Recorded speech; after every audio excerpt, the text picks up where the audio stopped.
안녕하세요. 옛 이야기입니다. 옛 이야기 채널은 사연 읽어주는 남녀 채널에서 지금은 삭제되어 들을 수 없는 21년도에 소개해드린 사연 중 베스트 사연만 뽑아서 들려드리는 채널입니다. 구독과 좋아요 부탁드리며 그럼 오늘의 사연 바로 소개해드리겠습니다. 안녕하세요. 저는 서울에 거주 중인 43살 여자입니다. 여러분들은 혹시 김연자의 아모르 파티라는 노래를 아시나요? 제가 참 좋아하는 노래인데요. 그 노래에 이런 구절이 있습니다. 나이는 숫자, 마음이 진짜, 가슴이 뛰는 대로 가면 돼. 40대의 나이에 철없게도 그 노래에 정말 가슴이 뛰더라고요. 지긋지긋하고 단조로운 출퇴근을 반복하던 회사원이었던 제게 그 노래는 참 강렬한 인상을 주었습니다. 내가 좋아하는 일은 뭐였던가 그런 회상에 젖었어요. 저는 옛날부터 옷을 참 좋아했었습니다.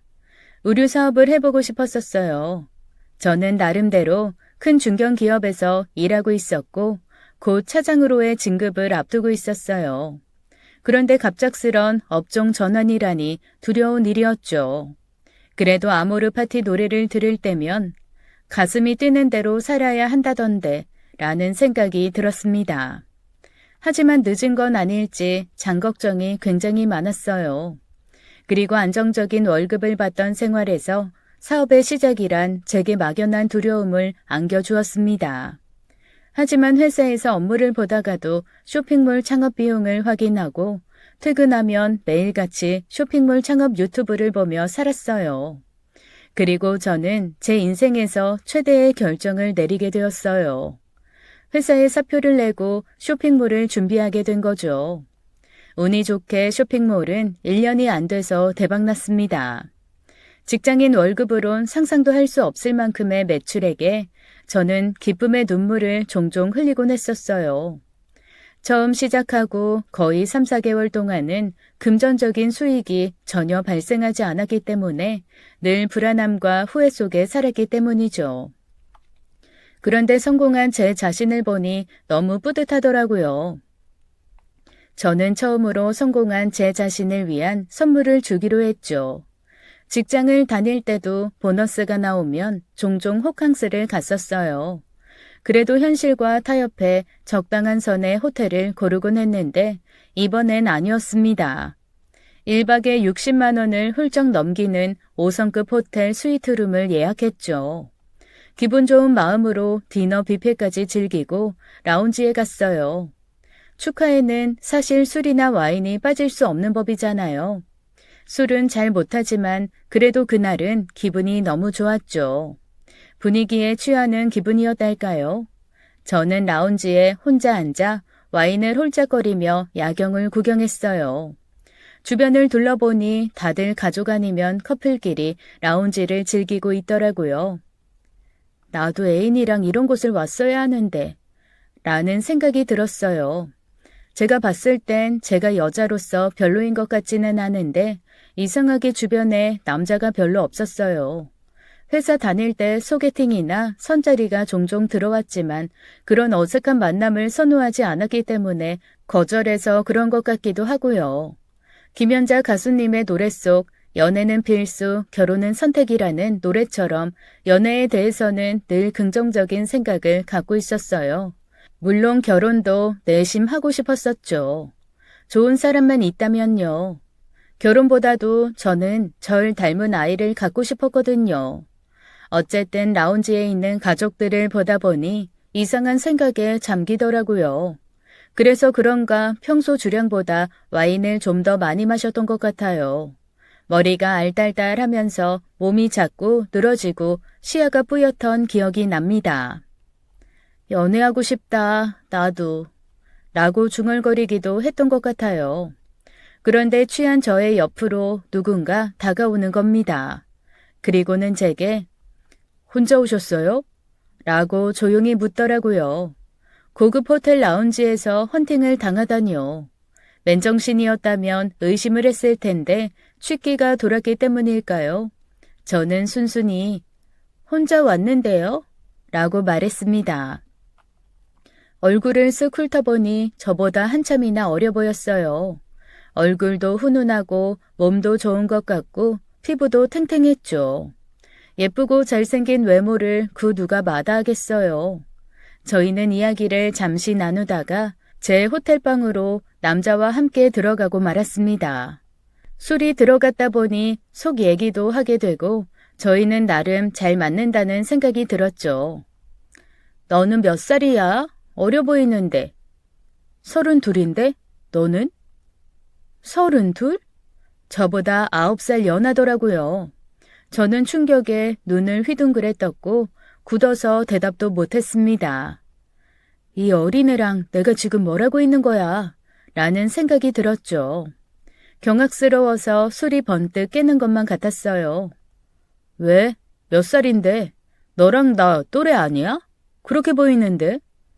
말도 안 되는 소리 하지 마. 나는 41인데. 뭐라고? 41? 남자도 진짜 예상하지 못했는지 입을 떡 벌렸고 저희는 서로 충격으로 굳어 입만 뻥긋거리고 있었죠. 그런데 너, 누님, 누나 전혀 그렇게 안 보여. 나는 진짜 내 또래인 줄 알았어. 그래, 그렇게 봐줘서 고맙다. 술이나 좀 더 마실래? 놀랬던 마음에 취기가 날아간 것 같아 보였는지 남자는 술을 더 권하더라고요. 저도 내심 남자가 마음에 들었었기 때문에 아쉬운 기분에 술을 물 마시듯이 아주 벌컥벌컥 마셨습니다. 얘랑은 오늘이 끝이겠다 라고 생각했어요. 당연한 거 아니겠어요? 그 누가 9살 연상의 여자를 만나고 싶겠어요. 물론 만나시는 분이 있는 건 알지만 첫인상에서 9살 연상이라는 말을 들으면 누구든 부담스럽기 마련이니까요. 어리지만 젠틀하고 멋진 남자였는데 이대로 놓치는 게 아쉽더군요. 그러면서 제 나이가 참 신경 쓰였어요. 못해도 5살만 어렸더라면 어떻게 해볼 수 있었을 텐데. 아니 못해도 30대만 되었었다면 붙잡아 볼 수 있었을 텐데 하고요. 너무 아쉬웠는데 남자가 글쎄 나는 연상도 좋게 생각해. 9살 차이는 생각해 본 적 없긴 한데 누나는 그렇게 보이지도 않고 이야기 나눠보니까 나랑 잘 맞는 것 같아. 세대 차이 그런 것도 안 나고 우리 몇 번 더 만나볼래? 라고 하는 거 있죠? 저는 거기서 쿨한 척 그래 라고 말했지만 속으로는 심장이 미칠 듯이 두근두근 뛰었어요. 사실 이렇게 헌팅으로 만났고 남녀가 둘 다 술에 취한 상황이면 육체적인 관계로 빠지기 쉬운 건 사실이잖아요. 그런데 남자는 그런 쪽으론 전혀 관심 없어 보였어요. 여자인 저를 위한 배려라는 생각이 들었죠. 그리고 남자도 진중한 사람 같다라는 생각도 들었어요. 그렇게 계속 남자와 연락은 이어졌고 만나면 만날수록 나이와 상관없이 참 좋은 사람이다 싶더라고요. 연인 사이가 아니더라도 놓치기 싫은 사람이었어요. 일단 배려심이 너무 깊고 모든 걸 제게 맞춰주는 거예요. 그렇게 지내다가 저는 남자에게 고백을 받게 되었어요. 저는 그 고백을 받고는 우리 나이 차이 때문에 너무 신경 쓰여.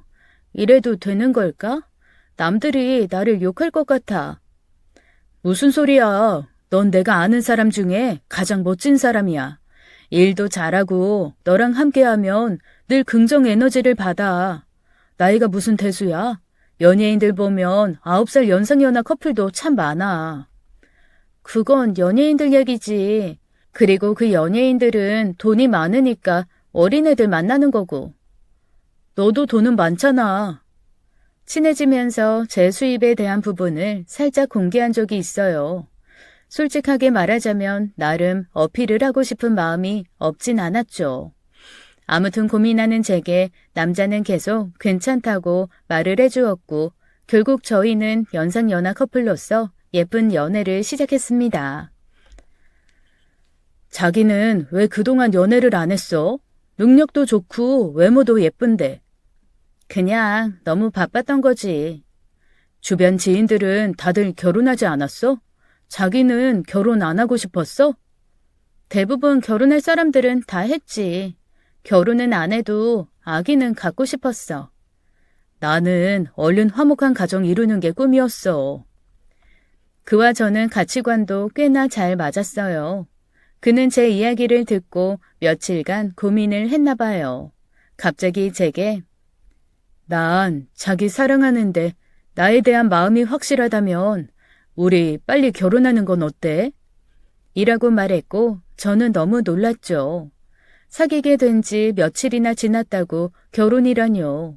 하지만 그는 저를 설득하기 시작했고 저는 넘어갔습니다. 저희는 참 무작정 결혼했던 것 같아요. 나이가 있다 보니 엄청 급하게 진행해서 생략된 부분도 참 많았죠. 결혼 후 아이 가질 준비를 하는데 역시나 의사가 이미 노산이셔서 자연 임신은 아마 어려울 겁니다. 라고 하더라고요. 저희는 시험관을 알아보기 시작했어요. 그런데 기적 같은 일이 일어났습니다. 뭔가 이상해서 임신 테스트기를 확인해 봤는데 글쎄 2줄이 나왔습니다. 자연 임신은 분명 어려울 거라고 했는데 기적적으로 찾아온 아이였어요. 정말 선물과도 같은 아이였죠. 저는 너무 기쁜 소식을 이제 남편이 된 그에게도 전했고 남편 역시 뛸 듯이 기뻐했습니다. 그런데 그때 좀 이상했던 기색이 있긴 했었어요. 제가 임신 소식을 알리자 남편이 시가에도 소식을 전한다며 전화기를 들고 발코니의 문을 꼭 닫는 거예요. 왜 굳이? 하는 마음이 들면서 좀 찝찝한 거 있죠? 여자의 직감 같은 게 딱 꽂히는 기분이었습니다. 발코니는 안방과 이어져 있었기 때문에 안방으로 가서 창문을 살짝 열면 통화 내용을 들을 수 있었어요. 응, 임신했대. 이제 다 된 거지 뭐. 우리 팔자 폈어 엄마. 앞으로 뭐 하고 싶은지나 생각해도. 라고 말하더라고요.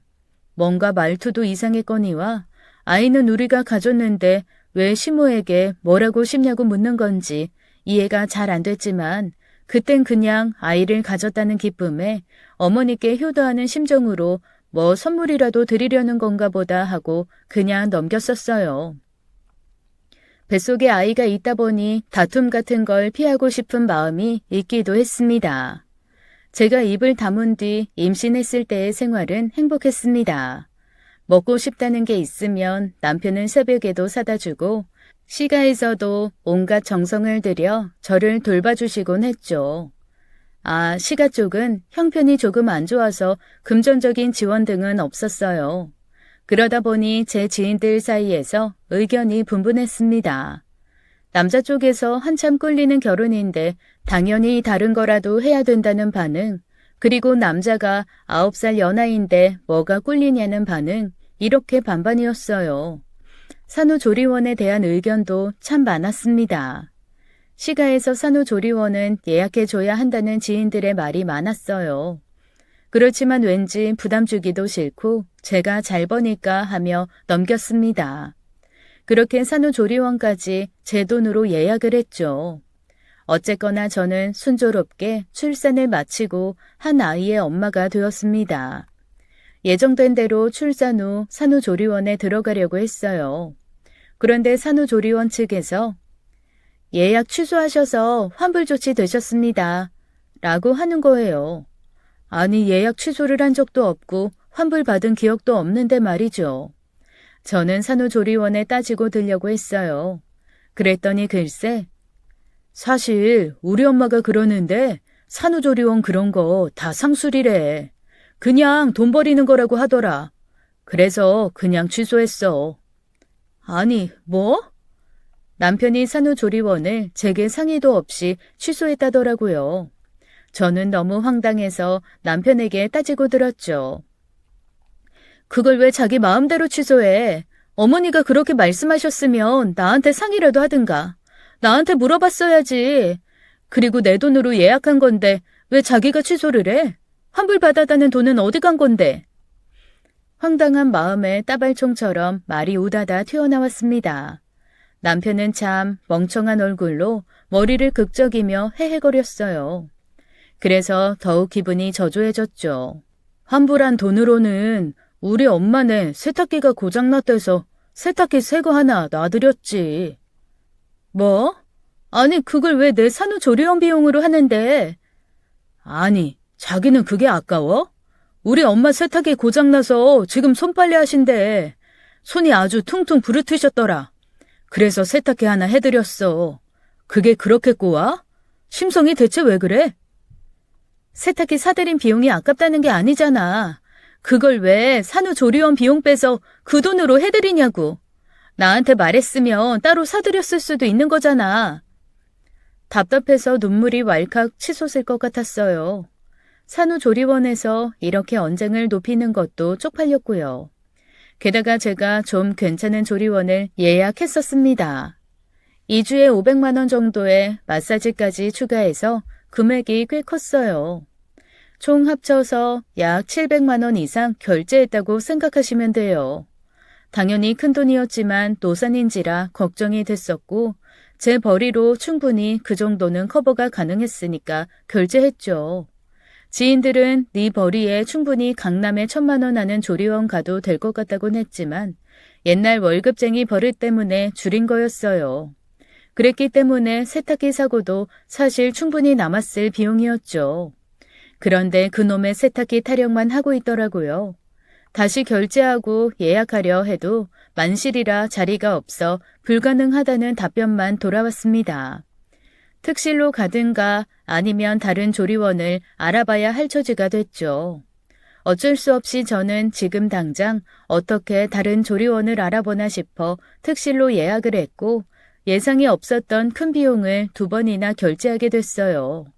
남편은 옆에서 뭐가 이렇게 비싸냐. 너무 비싸고 허례의식인 것 같은데.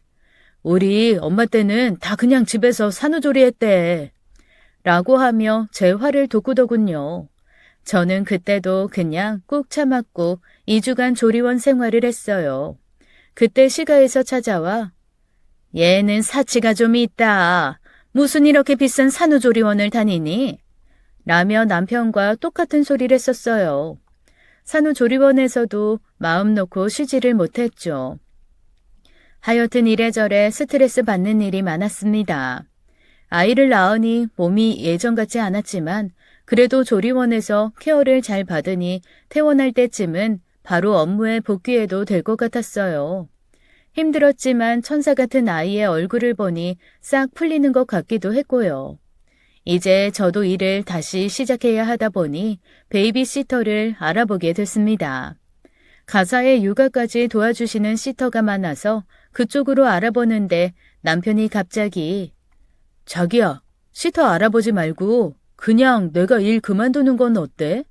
애기 남손에 맡기기도 좀 그렇기도 하고 요즘 시터들이 몰래 아동학대 한다는 것도 찝찝하고 그냥 내가 일 그만두고 집에서 살림하고 우리 애기도 돌보면 부모랑 유대관계 형성해도 좋고 누이 좋고 매부 좋고 아니야?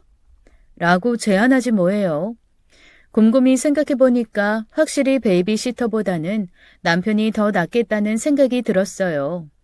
남편이 수입이 사실 그다지 없었거든요. 그래서 저는 흔쾌히 오케이를 했고 남편이 전업주부로 일하게 됐습니다. 그런데 어느 날 전화가 불이 나게 오는 게 아니겠어요? 발신자를 보니 시어머니였습니다. 네, 어머니, 무슨 일이세요? 야, 이거사, 내 얘기 다 들었다. 어찌 하늘 같은 남편한테 집안일을 시키고 남편을 남편으로 대우해야지. 막 부려먹고 그럴 수 있냐? 네? 그게 아니라요. 남편과 합의한 사항이고 베이비시터 쓸 바에는 시끄럽다. 어디 감히 남편 무서운 줄 모르고. 시어머니는 그렇게 한참이나 제게 성질을 쏟아 부으시곤 제가 하는 말은 뚝뚝 끊고 듣지도 않은 채 전화를 끊었습니다. 요즘 같은 세상에 하늘 같은 남편이란 소리를 듣자니 저는 기가 찼지만 그래도 남편의 어머님이니 그냥 네네 하고 말았어요. 그날 남편에게 이 이야기를 해주었더니 남편은 우리 엄마가 너무 옛날 사람이라 그래. 미안해. 집에만 있으시니까 적적하시고 심술도 나고 하시나 봐. 그래서 말인데 뭐길래 그렇게 뜸을 들여? 혹시 우리 엄마 가게 하나 차려주는 게 어때? 갑자기 무슨 가게? 엄마 혼자 심심해하기도 하고 지금이라도 일하시면서 노후 자금도 마련하고 괜히 그럼 자기한테 신경질 낼 일도 덜 하실 거고. 저는 솔직히 속으로는 당황스러웠죠. 그 가게를 저보고 지금 차려달라는 건가 싶었어요. 초기에 드는 자본만 좀 도와드리면 월세 같은 건 다 엄마가 알아서 하실 거야. 우리 엄마 요리 솜씨 알잖아. 그냥 작은 죽집 같은 거 하나 차려드리면 어떨까 해서. 라고 제 눈치를 보는데 그때 완전히 깨달았죠. 그걸 지금 내 돈으로 해달라는 거야? 우리가 형편이 좀 되니까. 사실 작은 가게를 차려드리는 건 제게 크게 어려운 일은 아니었어요. 제가 조금 고민하는 기색을 보이자 남편은 좀 더 절 설득했죠. 처음에 도와드리고 가게 매출 잘 나오면 어머니도 우리가 보태주신 비용 차근차근 갚으실 거야. 한번 해드리는 게 어떨까 자기야? 남편의 지속적인 설득에 저는 넘어가고 말았습니다. 그렇게 시가에 가게를 하나 차려드리게 되었어요. 확실히 남편 말대로 시어머니의 닭달은 줄어들어 편했어요. 나중에 갚으시겠지 하는 마음도 있었습니다. 이때 알아차렸어야 했는데 말이죠. 어느 날은 일을 하고 있는데 신용카드 결제 메시지가 오는 거예요. 남편이 전업주부가 된 후로 제 명의의 카드를 생활비 목적으로 사용하고 있었기 때문에 남편이 썼나 보다 하고 확인을 했습니다. 그런데 비용이 너무 심상치 않은 거예요. 호텔에서 40만 원 결제, 백화점에서 약 200만 원. 저는 집에서 일하고 있을 사람이 뭔 돈을 이렇게 긁었나 해서 당장 남편에게 전화를 걸었습니다. 여보세요? 지금 뭐 하길래 이렇게 큰 돈을 써? 호텔에 백화점에 대체 뭐야 이게? 뭐야? 어떻게 알았어? 어떻게 알긴 카드 사용 내역 문자로 오니까 알지. 라고 말했는데 갑자기 남편이 적반하장으로 화를 내는 겁니다. 뭐? 그동안 너 나 감시하고 있었냐? 생활비 카드로 쓰라더니 내가 뭐 사나 하나하나 감시한 거야? 너 정말 소름 끼치는 여자다. 라는 거예요. 소름은 무슨 소름이야. 당연히 내 카드니까 결제 내역이 나한테 오는 거지. 남편은 길게 한숨을 내쉬더니 저를 이상한 여자로 몰아갔어요. 어머니가 가게 일이 너무 힘들다고 하셔서 기운 내시라고 호캉스 한번 보내드린 거야. 너는 맨날 그렇게 호캉스 가더니 네 시어머니는 보내드리고 싶은 마음도 안 들었냐? 항상 섭섭해하시더라. 그래서 내가 엄마한테 네가 해준 거라고 말씀드리고 보내드렸어. 그리고 백화점에서 선물 하나 해드리고. 넌 대체 왜 그런 센스가 없냐? 뭐라고? 아니, 지엄마 효도를 대체 왜 제 돈으로 한다는 거예요? 정확히 해명해도 모자랄 판에 저를 이상한 사람으로 몰고 가는 남편. 말문이 턱 막히는데 일이 너무 바빴을 때라 그냥 넘어갔어요. 남편과 합의해서 카드 결제 문자가 오지 않게 등록을 했습니다. 하지만 속으로는 계속 수상하게 생각하고 있었죠. 며칠 뒤 저는 통장 내역을 한번 살펴봤습니다. 그런데 아주 수상한 내역이 하나 있는 거예요. 매달 같은 비용의 자동이체가 나가고 있다는 걸 발견했습니다. 남편한테 그간 모든 걸 맡기다시피 했어서 현금이체는 이제야 확인하게 된 거예요. 저는 집으로 가서 남편에게 이 사실을 캐물었습니다. 우리 생활비 통장에서 매달 50만 원씩 빠져나가던데 그건 대체 뭐야? 왜 빠져나가는 거야? 넌 또 나를 닥달하냐? 엄마 말대로 내가 집에만 있고 돈 안 벌어오니까 날 무시하는 거야 뭐야? 갑자기 무시 이런 소리가 왜 나와? 나는 이 자동이체가 뭐냐고 물었어. 남편은 또다시 저를 천하의 불효녀라는 듯 쳐다보기 시작했어요. 우리 불쌍한 엄마한테 생활비 좀 드렸다. 그동안 나 먹이고 입히고, 나 때문에 우리 엄마는 먹는 거 줄이고 입는 거 줄이며 살았어. 그래서 생활비 좀 드렸는데 그게 그렇게 싫니 넌? 이렇게 눈을 뒤집고 나를 추궁할 일이냐고, 이게. 야! 저는 처음으로 언성을 높였습니다. 적적하다고 가게 해드려, 호캉스 보내드려, 명품 사드려. 대체 제가 여기서 못한 게 뭐예요? 며느리로서 도리는 다 지켰다고 생각했는데 이건 참을 수가 없었죠. 그걸 대체 왜 내 돈으로 하는데? 효도하고 싶으면 네 돈으로 해. 지금까지 네 집안에 보낸 돈만 얼만 줄 알아? 너는 우리 엄마가 불쌍하지도 않냐? 맨날 네 SNS 보면서 얘는 이런 곳도 가보는구나, 이런 음식도 먹어보는구나 신기해하는 엄마 보면서 내 가슴이 찢어질 것 같더라. 근데 넌 우리 엄마도 그런 곳 모셔갈 생각은 없고 우리 엄마를 기생충 취급하고 있는 거잖아. 말이 통하지 않는 벽과 대화하는 기분이었어요. 제가 벌어둔 돈으로 맛있는 거 먹고 좋은 곳 가겠다는데 왜 제가 시어머니를 제 돈 주고 챙겨야 하는 건지 원. 저는 남편에게 온갖 정이 다 떨어지는 걸 느꼈죠. 가게도 차려드렸는데 생활비는 왜 필요해? 게다가 월세는 알아서 내신다고 하더니 결국 다 내 돈으로 하고 있잖아. 대체 어디까지 해드려야 하는 건데? 가게로 뭐 얼마나 번다고 그러냐? 우리 엄마도 젊었을 때 못 누린 호강 좀 누리게 해드릴 거야. 알아보니까 아무리 부부 사이라고 해도 제 돈을 몰래 쓴 건 충분히 이혼 소송감이더라고요. 저는 이때 남편에게 정남이가 다 떨어져 이혼을 생각하고 있었죠. 그런데 아이를 아빠 없이 키울 생각하니 막막하더라고요. 사회적인 시선도 그렇고 또 젊은 엄마가 아니다 보니 뭐 이런저런 걱정이 참 많아 이혼을 고민하고 있었습니다. 그런데 어느 날 출근을 하기 위해서 차에 타는데 못 보던 기스가 선명하게 나 있는 거예요. 아무리 기억을 되짚어봐도 어디 긁힌 기억도 없고요. 그래서 저는 블랙박스를 열어 충돌 영상을 확인하려고 했습니다. 그리고 그 순간 모든 판도라의 상자가 열리고 말았어요. 최근 충돌 영상에는 남편의 음성이 녹음되어 있었어요. 그리고 제가 알지 못하는 한 낯선 젊은 여자의 목소리. 오빠, 웬 외제차를 끌고 왔어? 원래 차는 어디로 가고? 누구 거야? 오늘은 기분 좀 내려고 가져왔지. 늙은 여우 건데 내 거나 마찬가지야. 아, 오빠 와이프 거구나? 그 여자도 참 웃긴다. 그치? 일에 미쳐서 자기 남편은 뭐하고 다니는지도 모르고. 나이도 많아가지고 뭐 신경이나 쓰겠어? 나한텐 그냥 돈이나 벌어오는 기계지 뭐. 그 덕에 너랑 나랑 호텔도 가고 재밌잖아. 나야 너무 좋지. 믿을 수 없는 대화였어요. 저를 늙은 여우라고 지칭하고 있더라고요. 게다가 둘은 제 돈으로 아주 행복한 욜로 라이프를 즐기고 있었어요. 너무 큰 충격을 받아서 손이 덜덜 떨렸습니다.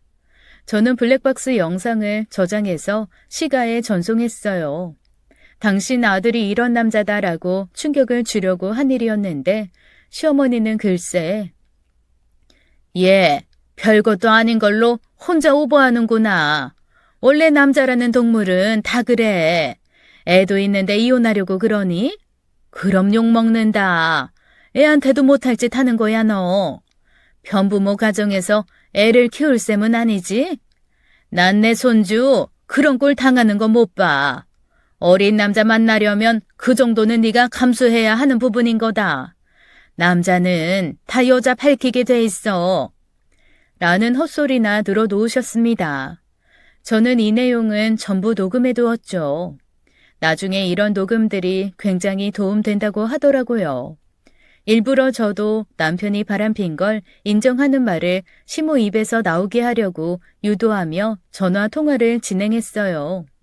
남편이 저 몰래 바람을 피우고 다닌다는 사실을 말하는데도 그런데 나 요즘 돈이 좀 모자란데 100만 원만 좀 이체해 주렴 라고 낯짝 두껍게 나오는 거 있죠. 남편이 지 엄마를 아주 쏙 빼닮았더라고요. 저는 그동안 그들의 물쥐였던 겁니다. 시간은 저에게 기생한 채로 살아가고 있었던 거예요. 그렇다면 만약 기생충에게 숙주가 없어지면 어떻게 될까요? 저는 말없이 시가의 뒤통수를 때릴 수 있는 방법을 생각했어요. 우선 남편이 들고 다니는 생활비 카드를 정지시켰습니다. 그리고 시어머니께 차려드린 가게 월세 비용 이체도 싹 중단했어요. 중단했던 카드 결제 내역 알람도 다시 설정했습니다. 그러자 계속해서 카드 결제 실패 문자가 날아오더라고요. 평상시에 저 몰래 뭘 그렇게 긁고 다녔는지 원. 어차피 결제 알람만 안 온 거지 내역은 전부 남아있었어요. 무슨 호텔이 어찌나 그렇게 많은지요. 남편 말에 넘어가 결제 내역 같은 거 확인 안 한 저도 미련한 여자였죠. 그래서는 안 됐었는데 여하튼 카드를 정지해버리니까 득달같이 전화가 오던데요. 뭐야 당신? 카드가 갑자기 정지됐다는데? 나 몰래 카드 정지했어? 정지했는데? 뭐? 그걸 왜 나한테 말도 안 하고 정지를 해? 자기도 맨날 나한테 말도 안 하고 네 엄마한테 뭐 갖다 바치고 내 거 취소하고 그랬잖아. 나는 그러면 안 되는 이유라도 있니? 게다가 카드도 내 카드인데. 너 정신 나갔어? 왜 이래 갑자기? 그간 고분고분 넘어가 주니까 제가 아주 만만하게 보였던 거죠. 남편은 갑자기 변해버린 제가 낯선지 말을 더듬었어요. 게다가 할 말을 잃었는지 계속 왜 이러냐며 똑같은 말만 앵무새처럼 쫑알쫑알 반복하더라고요. 얼른 빨리 어떻게 좀 해봐. 나 지금 결제해야 되는데 쪽팔려서 어떡해. 점원이 이상하게 쳐다본단 말이야. 또 집안일은 안 하고 어딜 싸돌아다니는데 대체 살림하는 네가 쓸 돈이 뭐 그리 많니? 바깥에서 돈 좀 쓸 수 있는 거 아니냐? 육아랑 살림만 했더니 우울증이 와서 그런다. 친구들이랑 술 한잔 했는데 내가 쏘기로 했다고. 근데 쪽팔리게 이게 뭐야? 내 계좌로 빨리 돈 입금이라도 해줘. 헛소리 좀 하지 마. 네 친구들이랑 부어랑 마셔라 한 걸 왜 내가 내? 그리고 돈은 내 돈 쓰는데 생색은 왜 네가 내고 다녀? 우리 부부 아니야? 네 돈이 내 돈이고 그런 거지. 아, 그러세요? 방금 보니까 호텔은 어쩜 그렇게 자주 갈 수 있을까? 나 꼬셨던 것처럼 거기서 여자 꼬시고 다녀? 돈 많은 척 행세나 하면서? 뭔 소리야? 또 카드 내역 검사했냐? 검사는 무슨? 내가 내 카드 내역 보겠다는데 그 여자랑 재밌게 잘 놀러 다니더라. 뭐? 그게 무슨 소리야? 남편은 이런 상황이 닥칠 거라곤 예상도 못했나 봐요. 멍청한 사람이라 그런지 언제든 제가 카드 내역을 확인할 수 있다는 걸 몰랐던 걸까요? 저는 아직까지도 남편이 당당하게 제 카드로 호텔에서 결제를 해댔던 게 이해가 가질 않네요. 다행히 바보 천치처럼 그려줘서 제가 남편의 길을 누를 수 있었죠. 블랙박스에 찍힌 거 다 봤어. 내 욕하고 싶어서 어떻게 참고 다녔어, 평소에? 오해야. 내가 다 설명할게. 일단 우리 만나자. 누나, 일단 만나서 얘기해. 오해는 개뿔이 무슨 오해니? 내 차에 기스 제대로 냈더라. 난 내 거 사설에 안 맡기는 거 알지? 수리비 물 준비나 해. 돈 없으면 그 여자한테 손 벌려보든가. 나한테 했던 것처럼 말이야. 저는 남편의 말을 하나하나 다 받아치곤 전화를 뚝 끊어버렸어요. 남편이 계속해서 절 부르는 소리가 들렸는데도 아주 매몰차게 끊고 계속 걸려오는 전화도 싹 다 무시했습니다. 그러자 시모한테도 전화가 울리고 난리였어요. 개인 핸드폰은 전원을 꺼버리고 회사 휴대폰으로 저는 이삿짐 센터를 불렀습니다. 저희 집에 있는 남편 물건을 전부 빼서 시가로 보내버렸어요. 제가 이렇게까지 할 줄 몰랐던 모양이에요. 시가에선 완전히 난리가 났고 저희 집에 자기 엄마랑 손을 꼭 잡고 찾아왔더라고요. 저는 문도 안 열어줬습니다. 오히려 경비실에 신고해서 쫓아내버렸어요. 그렇게 며칠 동안이나 찾아오다가 조금 잠잠해졌어요. 애아빠기도 하고 그간의 정이 있어서 그런지 막 심하게는 못하겠다는 마음이 조금 있긴 했었습니다. 그래서 똥밟은 셈치고 여기까지 하려는 찰나 발신인이 누군지 알 수 없는 전화가 한 건 걸려왔어요. 또 시가의 술수인가 해서 안 받으려고 했는데 왠지 받고 싶은 거예요. 받아보니 글쎄 자기를 집주인이라고 하는 거예요. 제가 그간 자동이체 해왔던 의문의 돈, 남편은 어머니의 생활비를 보냈다고 했었는데 그게 사실은 월세였다고 하더라고요. 그러고 보니 매달 생활비를 보내드리는데 저한테 돈이 모자라니 100만 원을 보내달라고 할 이유가 없었죠. 저는 그 집주인에게 집 주소를 묻고 차를 몰아 찾아갔어요. 평소에 저라면 안 그랬을 텐데 계속 묘하게 신경 거슬리는 기분이었거든요. 어쨌든 가서 알려준 주소의 문을 두드리니 안에서 여자 목소리가 들려왔어요. 누구세요? 라고 안에서 묻는데 귀에 낯익은 목소리더라고요. 제가 쇼핑몰을 하다 보니 고객 전화 응대를 할 때도 많아요. 그래서 그런지 목소리를 자주 듣고 또 잘 외웁니다. 누구 목소리인지 딱 생각이 났죠. 블랙박스에서 조수석에 앉아 남편과 함께 제 욕을 하던 여자였습니다. 제가 말이 없자 안에서 여자가 문을 살짝 열어 확인하더라고요. 전혀 저를 못 알아보는 눈치였고 고개만 갸웃거리고 있었어요. 저는 당당하게 말했죠. 여기가 내 집이라고 해서 와봤어요. 나도 모르는 내 집이 있었더라고요. 비꼬는 말에 여자는 제가 누군지 눈치챈 얼굴이었어요. 저는 여자를 밀치고 실내로 들어갔고 집을 확인했습니다. 완전 둘만의 신혼집을 차려놨더라고요. 남편과 여자가 함께 찍은 사진이 벽에 걸려있고 커플 쿠션도 있고 그냥 신혼집 그 자체였어요. 제가 남편에게 사준 옷도 발견할 수 있었습니다. 남편은 그간 제 돈으로 불륜녀와 신혼집을 차려둔 거였어요. 백화점에서 긁었다던 가방들도 다 불륜녀의 선물이었죠. 전 나가라며 소리치는 불륜녀의 머리채를 잡았습니다. 그리곤 집안을 헤집으며 물건을 부수고 찢고 난동을 피웠죠. 센터를 불러 이 집에 있는 물건을 싹 빼달라고 했어요. 어차피 다 제 돈으로 산 물건일 테니까요. 불륜녀는 울고불고 난리였지만 저를 막지는 못했어요. 스스로도 안 거죠. 이건 본인 물건이 아닌 제게 맞다는 걸요. 안에 있던 물건들은 전부 중고 가전으로 팔았습니다. 뭐 지들 돈으로 산 게 있다고 하더라도 그간 월세를 내준 게 저였으니까 이 정도도 할 말 없었을 거예요. 처음에는 시모랑 남편에게 저주 문자가 날아오기 시작했어요. 저는 그간 통화 녹음, 저주 문자, 그리고 통장 내역까지 싹 다 프린트해서 변호사 사무실을 찾아갔습니다. 당연히 고소를 진행했고 이혼 절차를 함께 밟았어요. 변호사분이 알아서 척척 잘 해주시더라고요.